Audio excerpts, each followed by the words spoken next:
E vamos lá para mais uma edição na saga do Batman e para a queda do morcego, porque chegou mais um número aqui de A Saga do Batman, edição número 3/39, trazendo então a origem do vilão, que é muito importante para a saga como um todo, que é a origem do Bane. A minha edição veio meio detonada aqui, né, a galera do envio não cuidou muito, então enfim, né, paciência, fazer o quê. Edição com preço de capa de R$ 39,90, 144 páginas, contando com os roteiristas Chuck Dixon e Doug Moench, bem como desenhistas Graham Nolan e Norbert Fogel. Publicação do conteúdo original é Batman Vengeance of Bane, Batman 492 e 493 e Detective Comics 659. Edição brasileira ficou a cargo de Dandara Palankoff e do Tanaka na tradução, Eric Garcia, tradução dos extras, Pedro Catarina e Dorival Vitor Lopes, adaptação, letras por Daniel De Rosa, Fernando Chacur e Donizete Amorim, e a edição ficou a cargo do Gabriel Faria. Destaque para o fato que a edição traz então aqui a tarjazinha da queda do morcego, inclusive mostrando o símbolo lá, que possivelmente ele vai se quebrando com o passar das edições tal qual no original.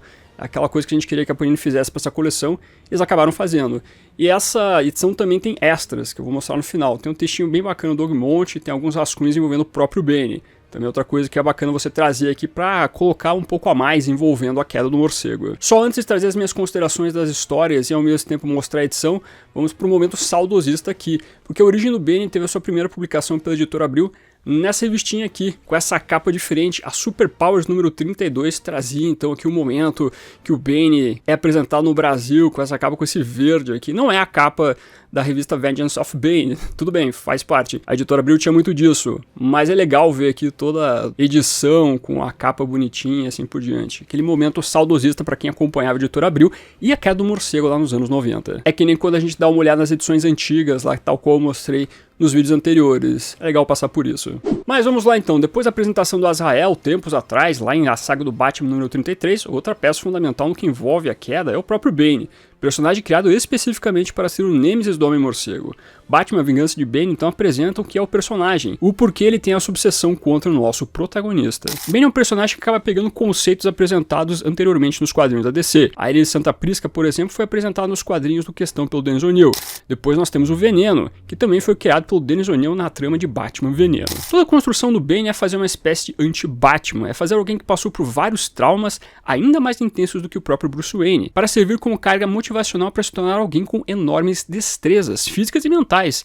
A violência vai fazendo parte do cerne ao desenvolver o seu lado assassino. De certa maneira você cria uma antítese do Batman. Batman também, Bruce Wayne, passou por um trauma que fez ele então buscar aperfeiçoar seu corpo e sua mente. Mas sempre é estranho você pensar que um cara que passou pelo pior desde o seu nascimento, literalmente, vendo sua mãe sofrer, sendo torturado psicologicamente na prisão, passar por tudo isso para posteriormente ter um único objetivo: acabar com o Batman. Um cara que vive uma cidade fora do país em que o Bane vivia. Acho que aqui nós temos um sério problema de objetivo com o vilão. Talvez a loucura tenha tomado ele vivendo anos e anos na solitária.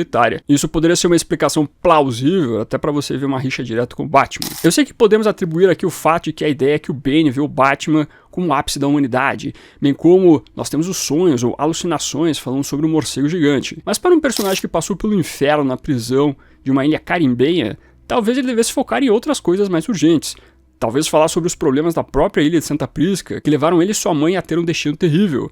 Enfim, eles precisavam de um vilão para fazer parte da queda do morcego.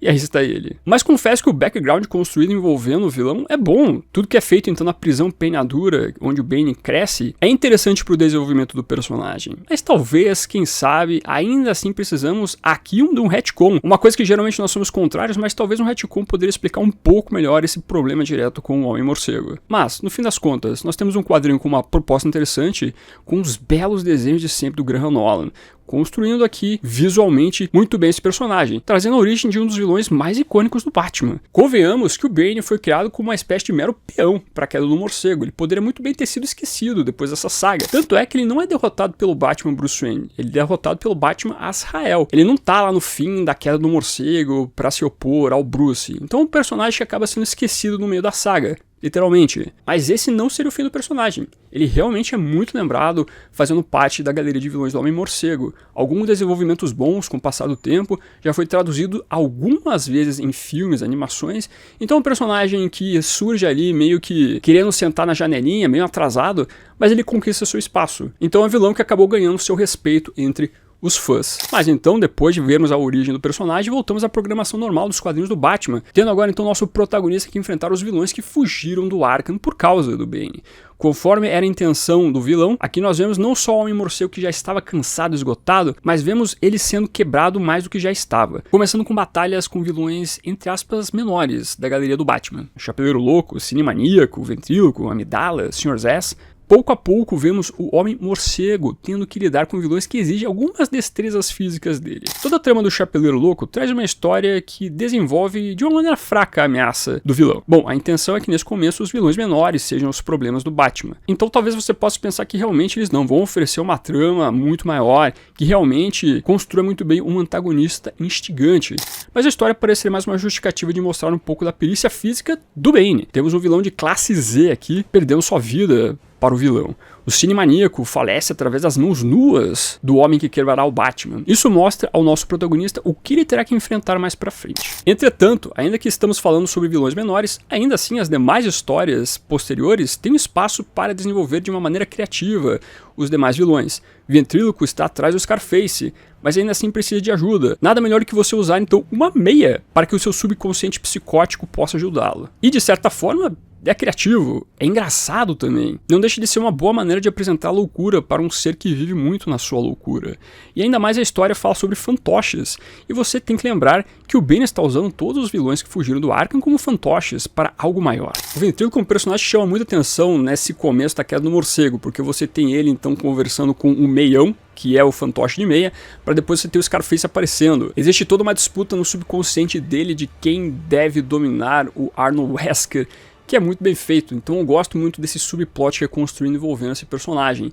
E aqui tudo que envolve a loucura dele, junto com o Amidala, o Scarface, ou melhor, o Ventríloco, aqui sendo a pessoa um pouco mais cerebral, entre aspas, porque ainda assim é um maluco ali lidando com as coisas, e o Amidala ser o problema físico pro Batman, acaba gerando toda uma situação que realmente traz uma história que faz muito sentido no começo da queda do morcego. Ao mesmo tempo, o Zsasz está de volta, atazanando mulheres de uma escola feminina chamada Bates.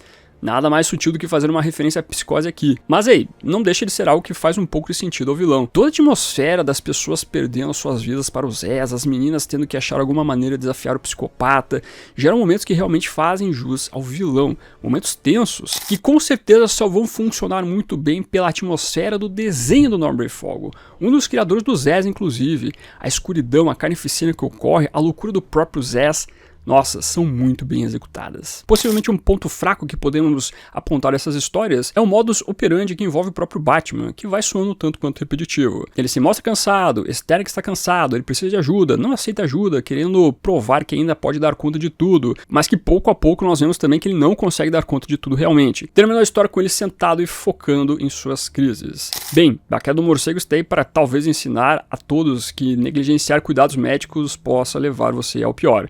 Poderia ser somente uma metáfora, mas nem é metáfora, é algo bem escancarado. Você não pode ser o melhor em tudo, você tem que saber lidar melhor com isso. Seja humilde e peça ajuda. Sobre a questão da, entre aspas, loucura, é interessante pensar que a queda pega um elemento importante de Cavaleiro das Trevas para trabalhar as hipocrisias.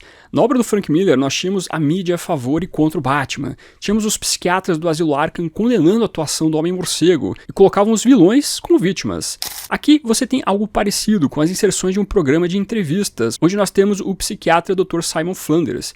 Entretanto, é bem aparente que essas inserções não conversam muito bem com a história, se tornam um vazio no que envolve a real discussão da loucura que se permeia entre os detentos do Arkham. Nem sempre tudo que é usado em Cavaleiro das Trevas é algo que servirá para todas as histórias. É um momento que pode conversar com as hipocrisias reais, mas que lá na história de Frank Miller fazia todo sentido essa discussão. Aqui parece que elas não servem muito para o desenvolvimento do Batman, do Bane e dos demais vilões. De qualquer forma, Monte e Dixon souberam explorar de maneiras criativas tanto o Ventríloco quanto o Zsasz. Outro ponto importante da edição da Panini é que eles terminam trazendo alguns extras. Conceitos iniciais do Bane, a máscara do Bane era diferente, máscara essa que a gente viria aparecer, por exemplo, na adaptação dele para animação, no episódio Bane. A máscara é muito parecida. Nós temos também capas de A Queda do Morcego, envolvendo os encadenados lançados anteriormente, e um texto muitíssimo interessante do Doug Moench, falando sobre como foi a sua ida para DC, como foi ele escrever o Batman e, posteriormente, como foi a construção da mega saga A Queda do Morcego. Esse texto, que é inédito, ele não havia sido publicado na edição anterior da editora Panini Comics, envolvendo A Queda do Morcego, é muito interessante para trazer a perspectiva do Moench, falando sobre como ele começou a escrever o Batman, ele falando falando mal do antigo editor da Marvel, porque ele havia sido demitido da Marvel e depois foi pedir emprego na DC. Ele até fala sobre o Dennis O'Neil, que também teve problemas na Marvel e depois foi pra DC. Eles falam muito mal do editor, aqui eles não citam na verdade, mas é o Jim Shooter, que foi muito criticado em vários períodos ali como editor-chefe da Marvel, pelo menos pelos roteiristas e editores. Mas essa galerinha então foi fazer os quadrinhos do Batman e você vê toda a reunião, a descrição de como foi montar a Queda do Morcego. O Monte chega a falar também que a ideia da Queda do Morcego surge muito sobre um período que ele escreveu O Justiceiro, que algumas pessoas diziam que o Batman tinha que ser que nem o Justiceiro, mais extremo e assim por diante, coisa que ele era contrário. Ele acaba então levando essa ideia também pro Dennis O'Neil. Pô, que tal a gente falar sobre um Batman um pouco mais extremo e mostrar pros leitores que isso é errado, que acabaria sendo o Batman Azrael. São essas pequenas coisas que contribuem para você entender muito mais do que envolve a queda, que é um detalhe legal de você inserir aqui na coleção, que é uma coisa que eu cheguei a falar que seria bacana. É legal que a editora Panini Comics está fazendo isso.